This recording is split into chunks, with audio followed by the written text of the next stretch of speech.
ओम नमः शिवाय। आप सभी पर भोलेनाथ की कृपा सदैव बनी रहे। पिछले अध्याय में हमने जाना था कि किस प्रकार नारद जी को अपने काम पे विजय प्राप्त करने पर गर्व हो गया था। आज हम उसके आगे का वृत्तांत जानेंगे। कृपया कथा का रसपान करने के लिए वीडियो के अंत तक बने रहिएगा। सूत जी कहते हैं, महर्षियों, जब नारद मुनि इच्छानुसार वहां से चले गए तब भगवान शिव की इच्छा से माया विशारद श्री हरि ने तत्काल अपनी माया प्रकट की। उन्होंने मुनि के मार्ग में एक विशाल नगर की रचना की जिसका विस्तार 100 योजन था। वह अद्भुत नगर बड़ा ही मनोहर था। भगवान ने उसे अपने वैकुंठ लोक से भी अधिक रमणीय बनाया था। नाना प्रकार की वस्तुएं उस नगर की शोभा बढ़ाती थीं। वहाँ स्त्रियों और पुरुषों के लिए बहुत से विहार स्थल थे। वह श्रेष्ठ नगर चारों वर्णों के लोगों से भरा था। वहाँ शीलनिधि नामक ऐश्वर्यशाली राजा राज्य करते थे। वे अपनी पुत्री का स्वयंवर करने के लिए उद्यत थे, अतः उन्होंने महान उत्सव का आयोजन किया था। उनकी कन्या का वरण करने के लिए उत्सुक हो चारों दिशाओं से बहुत से राजकुमार पधारे थे, जो नाना प्रकार की वेशभूषा तथा सुंदर शोभा से प्रकाशित हो रहे थे। उन राजकुमारों से वह नगर भरा पूरा दिखाई देता था। ऐसे सुंदर राजनगर को देख नारद जी मोहित हो गए। वे राजा शीलनिधि के द्वार पर गए। मुनि शिरोमणि नारद को आया देख महाराज शीलनिधि ने श्रेष्ठ रत्नमय सिंहासन पर बिठाकर उनका पूजन किया। तत्पश्चात अपनी सुंदरी कन्या को, जिसका नाम श्रीमती था, बुलवाया और उससे नारद जी के चरणों में प्रणाम करवाया। उस कन्या को देखकर नारद मुनि चकित हो गए और बोले, राजन, यह देव कन्या के समान सुंदरी महाभागा कन्या कौन है? उनकी यह बात सुनकर राजा ने हाथ जोड़कर कहा, मुने, यह मेरी पुत्री है। इसका नाम श्रीमती है। अब इसके विवाह का समय आ गया है। यह अपने लिए सुंदर वर चुनने के निमित्त स्वयंवर में जाने वाली है। इसमें सब प्रकार के शुभ लक्षण लक्षित होते हैं। महर्षि, आप इसका भाग्य बताइए। राजा के इस प्रकार पूछने पर काम से विह्वल हुए मुनि श्रेष्ठ नारद उस कन्या को प्राप्त करने की इच्छा मन में लिए राजा को संबोधित करके इस प्रकार बोले, भूपाल, आपकी यह पुत्री समस्त शुभ लक्षणों से संपन्न है, परम सौभाग्यवती है। अपने महान भाग्य के कारण यह धन्य है और साक्षात लक्ष्मी की भांति समस्त गुणों की आगार है। इसका भावी पति निश्चय ही भगवान शंकर के समान वैभवशाली, सर्वेश्वर, किसी से पराजित न होने वाला, वीर, काम विजयी तथा संपूर्ण देवताओं में श्रेष्ठ होगा। ऐसा कहकर राजा से विदा ले इच्छानुसार विचरने वाले नारद मुनि वहां से चल दिए। वे काम के वशीभूत हो गए थे। शिव की माया ने उन्हें विशेष मोह में डाल दिया था। वे मुनि मन ही मन सोचने लगे कि मैं इस राजकुमारी को कैसे प्राप्त करूं? स्वयंवर में आए हुए नरेशों में से सबको छोड़कर यह एकमात्र मेरा ही वरण करे, यह कैसे संभव हो सकता है? समस्त नारियों को सौंदर्य सर्वथा प्रिय होता है। सौंदर्य को देखकर ही वह प्रसन्नता पूर्वक मेरे अधीन हो सकती है, इसमें संशय नहीं है। ऐसा विचार कर काम से विह्वल हुए मुनिवर नारद भगवान विष्णु का रूप ग्रहण करने के लिए तत्काल उनके लोक में जा पहुँचे। वहाँ भगवान विष्णु को प्रणाम करके वे इस प्रकार बोले, भगवान, मैं एकांत में आपसे अपना सारा वृत्तांत कहूँगा। तब बहुत अच्छा कहकर लक्ष्मीपति श्री हरि नारद जी के साथ एकांत में जा बैठे और बोले, मुने, अब आप अपनी बात कहिए। तब नारद जी ने कहा, भगवान, आपके भक्त जो राजा शीलनिधि हैं, वे सदा धर्म पालन में तत्पर रहते हैं। उनकी एक विशाल लोचना कन्या है जो बहुत ही सुंदरी है। उसका नाम श्रीमती है। वह विश्व मोहिनी के रूप में विख्यात है और तीनों लोकों में सबसे अधिक सुंदरी है। प्रभो, आज मैं शीघ्र ही उस कन्या से विवाह करना चाहता हूँ। राजा शीलनिधि ने अपनी पुत्री की इच्छा से स्वयंवर रचाया है, इसलिए चारों दिशाओं से वहां सहस्त्रों राजकुमार पधारे हैं। नाथ, मैं आपका प्रिय सेवक हूँ, अतः आप मुझे अपना स्वरूप दे दीजिए। जिससे राजकुमारी श्रीमती निश्चय ही मुझे ही वर ले। सूत जी कहते हैं, महर्षियों, नारद मुनि की ऐसी बात सुनकर भगवान मधुसूदन हंस पड़े और भगवान शंकर के प्रभाव का अनुभव करके उन दयालु प्रभु ने उन्हें इस प्रकार उत्तर दिया। भगवान विष्णु बोले, मुने, तुम अपने अभीष्ट स्थान को जाओ।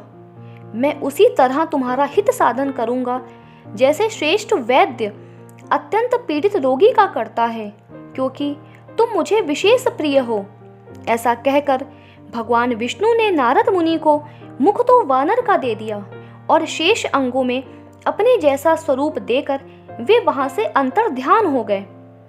भगवान की पूर्वोक्त बात सुनकर और उनका मनोहर रूप प्राप्त हो गया समझकर नारद मुनि को बड़ा हर्ष हुआ। वे अपने को कृतकृत्य मानने लगे। भगवान ने क्या प्रयत्न किया है इसको वे समझ ना सके। तदनंतर मुनि श्रेष्ठ नारद शीघ्र ही उस स्थान पर जा पहुंचे जहां राजा शीलनिधि ने राजकुमारों से भरी हुई स्वयंवर सभा का आयोजन किया था। विप्रवरों, राजपुत्रों से घिरी हुई वह दिव्य स्वयंवर सभा दूसरी इंद्र सभा के समान अत्यंत शोभा पा रही थी। नारद जी उस राजसभा में जा बैठे और वहां बैठकर प्रसन्न मन से बार बार यही सोचने लगे कि मैं भगवान विष्णु के समान रूप धारण किए हुए हूँ, अतः वह राजकुमारी अवश्य मेरा ही वरण करेगी, दूसरे का नहीं। मुनि श्रेष्ठ नारद को यह ज्ञात नहीं था कि मेरा मुंह कितना कुरूप है। उस सभा में बैठे हुए सब मनुष्यों ने मुनि को उनके पूर्व रूप में ही देखा। राजकुमार आदि कोई भी उनके रूप परिवर्तन के रहस्य को ना जान सके। वहां नारद जी की रक्षा के लिए भगवान रुद्र के 2 पार्षद आए थे, जो ब्राह्मण का रूप धारण करके गूढ़ भाव से वहां बैठे थे। वे ही नारद जी के रूप परिवर्तन के उत्तम भेद को जानते थे। मुनि को कामावेश से मूढ़ हुआ जानकर वे दोनों पार्षद उनके निकट गए और आपस में बातचीत करते हुए उनकी हंसी उड़ाने लगे। परंतु मुनि तो काम से विह्वल हो रहे थे, अतः उन्होंने उनकी यथार्थ बात भी अनसुनी कर दी। वे मोहित हो श्रीमती को प्राप्त करने की इच्छा से उसके आगमन की प्रतीक्षा करने लगे। इसी बीच में वह सुंदरी राजकन्या स्त्रियों से घिरी हुई अंतःपुर से वहां आई। उसने अपने हाथ में सोने की एक सुंदर माला ले रखी थी। वह शुभ लक्षणा राजकुमारी स्वयंवर के मध्य भाग में लक्ष्मी के समान खड़ी हुई अपूर्व शोभा पा रही थी। उत्तम व्रत का पालन करने वाली वह भूप कन्या माला हाथ में लेकर अपने मन के अनुरूप वर का अन्वेषण करती हुई सारी सभा में भ्रमण करने लगी। नारद मुनि का भगवान विष्णु के समान शरीर और वानर जैसा मुंह देखकर वह कुपित हो गई और उनकी ओर से दृष्टि हटाकर प्रसन्न मन से दूसरी ओर चली गई। स्वयंवर सभा में अपनी मनोवांछित वर को न देखकर वह भयभीत हो गई। राजकुमारी उस सभा के भीतर चुपचाप खड़ी रह गई। उसने किसी के गले में जयमाला नहीं डाली। इतने में ही राजा के समान वेशभूषा धारण किए भगवान विष्णु वहां आ पहुंचे। किन्हीं दूसरे लोगों ने उनको वहां नहीं देखा, केवल उस कन्या की ही दृष्टि उन पर पड़ी। भगवान को देखते ही उस परम सुंदरी राजकुमारी का मुख प्रसन्नता से खिल उठा। उसने तत्काल ही उनके कंठ में वह माला पहना दी। राजा रूप धारण करने वाले भगवान विष्णु उस राजकुमारी को साथ लेकर तुरंत अदृश्य हो गए और अपने धाम में जा पहुंचे। इधर सब राजकुमार श्रीमती की ओर से निराश हो गए। नारद मुनि तो काम वेदना से आतुर हो रहे थे, इसलिए वे अत्यंत विह्वल हो उठे। तब वे दोनों विप्र रूपधारी ज्ञान विशारद रुद्रगण काम विह्वल नारद जी से उसी क्षण बोले। रुद्रगणों ने कहा, हे नारद, हे मुने, तुम व्यर्थ ही काम से मोहित हो रहे हो और सौंदर्य के बल से राजकुमारी को पाना चाहते हो। अपना वानर के समान घृणित मुंह तो देख लो। सूत जी कहते हैं, महर्षियों, उन रुद्रगणों का यह वचन सुनकर नारद जी को बड़ा विस्मय हुआ। वे शिव की माया से मोहित थे। उन्होंने दर्पण में अपना मुंह देखा। वानर के समान अपना मुंह देख के वे तुरंत ही क्रोध से जल उठे और माया से मोहित होने के कारण उन दोनों शिवगणों को वहां शाप देते हुए बोले, अरे तुम दोनों ने मुझ ब्राह्मण का उपहास किया है, अतः तुम ब्राह्मण के वीर से उत्पन्न राक्षस हो जाओ। ब्राह्मण की संतान होने पर भी तुम्हारे आकार राक्षस के समान ही होंगे। इस प्रकार अपने लिए शाप सुनकर वे दोनों ज्ञान शिरोमणि शिवगण मुनि को मोहित जानकर कुछ नहीं बोले। ब्राह्मणों, वे सदा सब घटनाओं में भगवान शिव की ही इच्छा मानते थे, अतः उदासीन भाव से अपने स्थान को चले गए और भगवान शिव की स्तुति करने लगे। सूत जी कहते हैं, महर्षियों, माया मोहित नारद मुनि उन दोनों शिव गणों को यथोचित शाप देकर भी भगवान शिव के इच्छावश मोह निद्रा से जाग ना सके। वे भगवान विष्णु के किए हुए कपट को याद करके मन में दुस्सह क्रोध लिए विष्णु लोक को गए और समिधा पाकर प्रज्वलित हुए अग्निदेव की भांति क्रोध से जलते हुए बोले। उनका ज्ञान नष्ट हो गया था, इसलिए वे दुर्वचन पूर्ण व्यंग सुनाने लगे। नारद जी ने कहा, हरे, तुम बड़े दुष्ट हो, कपटी हो और समस्त विश्व को मोह में डाले रहते हो। दूसरों का उत्साह या उत्कर्ष तुमसे सहा नहीं जाता। तुम मायावी हो, तुम्हारा अंतःकरण मलिन है। पूर्व काल में तुम्ही ने मोहिनी रूप धारण करके कपट किया, असुरों को वारुणी मदिरा पिलाई, उन्हें अमृत नहीं पीने दिया। छल कपट में ही अनुराग रखने वाले हरे, यदि महेश्वर रुद्र दया करके विष ना पी लेते तो तुम्हारी सारी माया उसी दिन समाप्त हो जाती। विष्णुदेव, कपटपूर्ण चाल तुम्हें अधिक प्रिय है। तुम्हारा स्वभाव अच्छा नहीं है, तो भी भगवान शंकर ने तुम्हें स्वतंत्र बना दिया है। तुम्हारी इस चाल ढाल को समझकर अब वे भगवान शिव भी पश्चाताप करते होंगे। अपनी वाणी रूप वेद की प्रामाणिकता स्थापित करने वाले महादेव जी ने ब्राह्मण को सर्वोपरि बताया है। हरे, इस बात को जानकर आज मैं बलपूर्वक तुम्हें ऐसी सीख दूंगा जिससे तुम फिर कभी कहीं भी ऐसा कर्म नहीं कर सकोगे। अब तक तुम्हें किसी शक्तिशाली या तेजस्वी पुरुष ने पाला नहीं पड़ा था, इसलिए आज तक तुम निडर बने हुए हो, परंतु विष्णु, अब तुम्हें अपनी करनी का पूरा पूरा फल मिलेगा।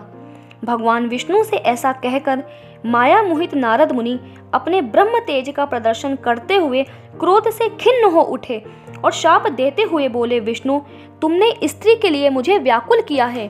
तुम इसी तरह सबको मुंह में डालते रहते हो।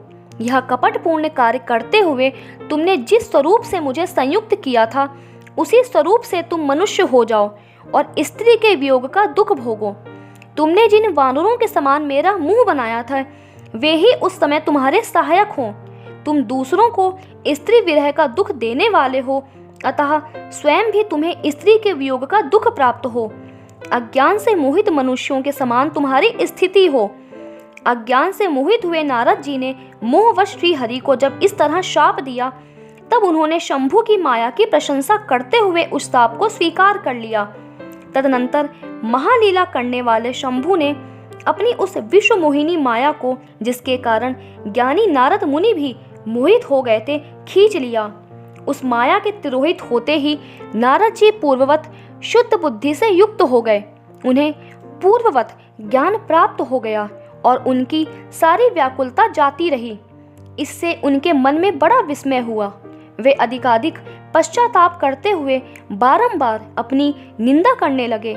उस समय उन्होंने ज्ञानी को भी मुंह में डालने वाली भगवान शंभु की माया की सराहना की। तदनंतर यह जानकर कि मैं माया के कारण ही भ्रम में पड़ गया था, यह सब कुछ मेरा माया जनित भ्रम ही था, वैष्णव शिरोमणि नारद जी भगवान विष्णु के चरणों में गिर पड़े।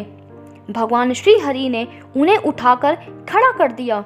उस समय अपनी दुर्बुद्धि नष्ट हो जाने के कारण वे यूं बोले, नाथ, माया से मोहित होने के कारण मेरी बुद्धि बिगड़ गई थी, इसलिए मैंने आपके प्रति बहुत दुर्वचन कहे हैं, आपको शाप तक दे डाला है।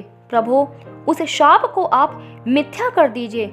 हाय, मैंने बहुत बड़ा पाप किया है, अब मैं निश्चय ही नरक में पड़ूंगा। मैं आपका दास हूँ, बताइए मैं क्या उपाय, कौन सा प्रायश्चित करूं जिससे मेरा पाप समूह नष्ट हो जाए और मुझे नरक में ना गिरना पड़े। ऐसा कहकर शुद्ध बुद्धि वाले मुनि शिरोमणि नारद जी पुनः भक्ति भाव से भगवान विष्णु के चरणों में गिर पड़े। उस समय उन्हें बड़ा पश्चाताप हो रहा था। तब श्री विष्णु ने उन्हें उठाकर मधुरवाणी में कहा। भगवान विष्णु बोले, तात खेद ना करो, तुम मेरे श्रेष्ठ भक्त हो, इसमें संशय नहीं है। मैं तुम्हें एक बात बताता हूँ, सुनो। उससे निश्चय ही तुम्हारा परम हित होगा, तुम्हें नरक में नहीं जाना पड़ेगा। भगवान शिव तुम्हारा कल्याण करेंगे।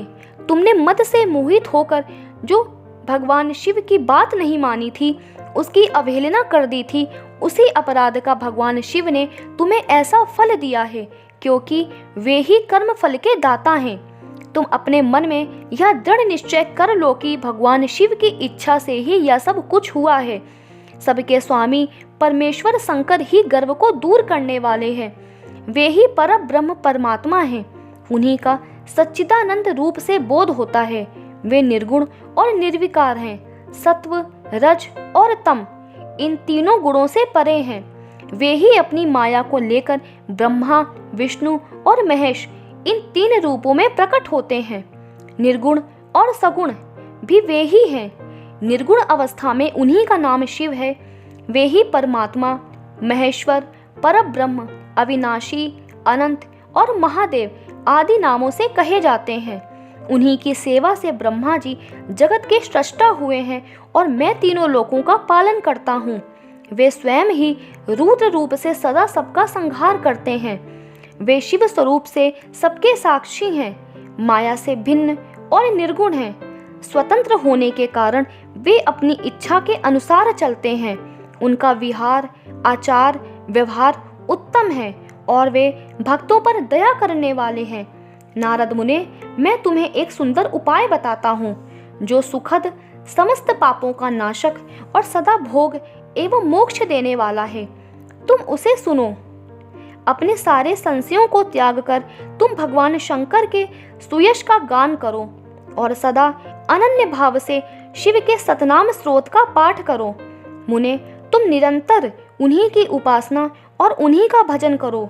उन्हीं के यश को सुनो और गाओ तथा प्रतिदिन उन्हीं की पूजा अर्चना करते रहो।